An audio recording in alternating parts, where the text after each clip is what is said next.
A Era Moderna é o momento da história que tem início no finalzinho da Idade Média e é anterior à Idade Contemporânea. É o momento que vai do século XV até o século XVIII e está entre os anos de 1453 a 1789. Teve início ali com a conquista de Constantinopla, no ano de 1453, e teve fim no ano de 1789 com a Revolução Francesa. E este período da Idade Era Moderna é um período de grandes acontecimentos, como, por exemplo, as grandes navegações, o período ali em que eles buscavam conquista de terras e também para expandir o comércio. Também o período do Renascimento, que foi um período para romper ali a tradição medieval, um período que teve impacto na política, na economia, na religião e também na mentalidade da sociedade europeia de uma forma geral. Nomes que se destacam são Leonardo da Vinci e Michelangelo. É o período ali também de grande produção artística e cultural. Tudo isso abrange o Renascimento. E houve também a Reforma Religiosa, como, por exemplo, nós temos a Reforma Protestante e a Contra-Reforma. E também o período do absolutismo, onde o rei é que mandava, a palavra dele era a supremacia.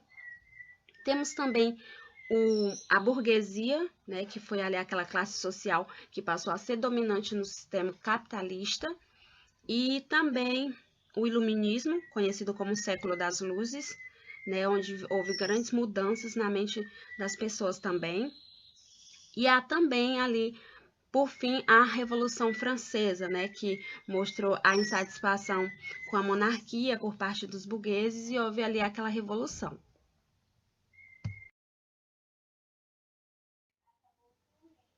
As grandes navegações, elas também conhecidas como expansão marítima, tinham destaque para os portugueses e espanhóis, e ela tinha como objetivo a expansão do comércio e a conquista ou domínio de novos territórios. Esse período foi de suma importância, porque também lá foi que eles usaram o astrolábio náutico, que servia para determinar a latitude de uma embarcação, e também a bússola.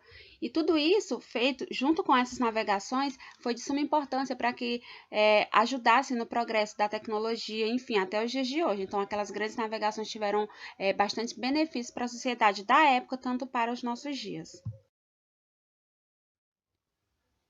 O absolutismo. O absolutismo ele prevaleceu na era moderna do século XVI ao XVIII. Era uma política predominante. E o que isso representava? Que as palavras do rei valiam enquanto lei, sua vontade e seu desejo eram como uma ordem.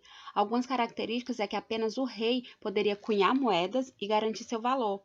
Outra questão é com relação ao idioma. Somente o rei poderia estabelecer um idioma para todo o reino. A imagem retrata o rei Luís XIV, que era o rei da França. Ele dizia, o Estado sou eu. Então, isso era basicamente o absolutismo. As palavras do rei prevaleciam sempre. Fortalecimento da burguesia. Existiam 3 classes de burguesia. A alta burguesia, que obtinha os meios de produção, a média burguesia, que eram os comerciantes e liberais, e a terceira ou pequena burguesia, que eram os pequenos comerciantes e artesãos. Como nós vemos na imagem, esses 2 burgueses contando aí o seu capital obtido com as vendas no comércio.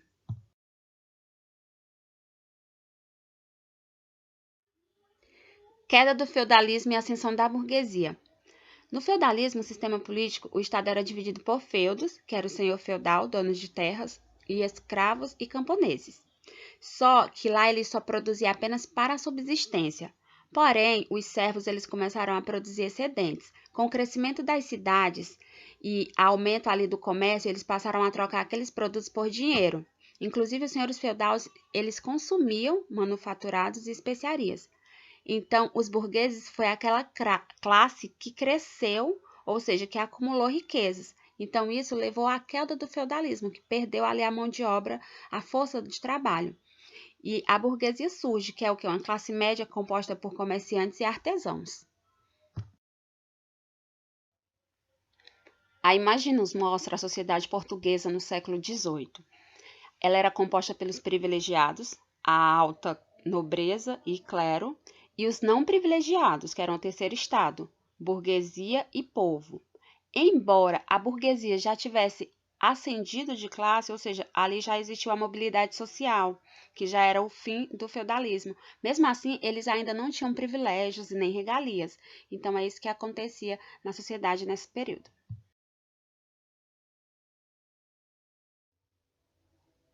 Então, foram vários os motivos que levaram à Revolução Francesa, como, por exemplo, a Declaração dos Direitos do Cidadão, a crise financeira vivida na França e o envolvimento da mesma na Guerra de Independência dos Estados Unidos, e houve ainda a insatisfação da burguesia com os privilégios ou regalias recebidas pelo clero e a nobreza, e o que foi culminante nesse período foi a queda da Bastilha, que era uma prisão, né, que representava símbolo da repressão do regime. Então, tudo isso levou à Revolução Francesa.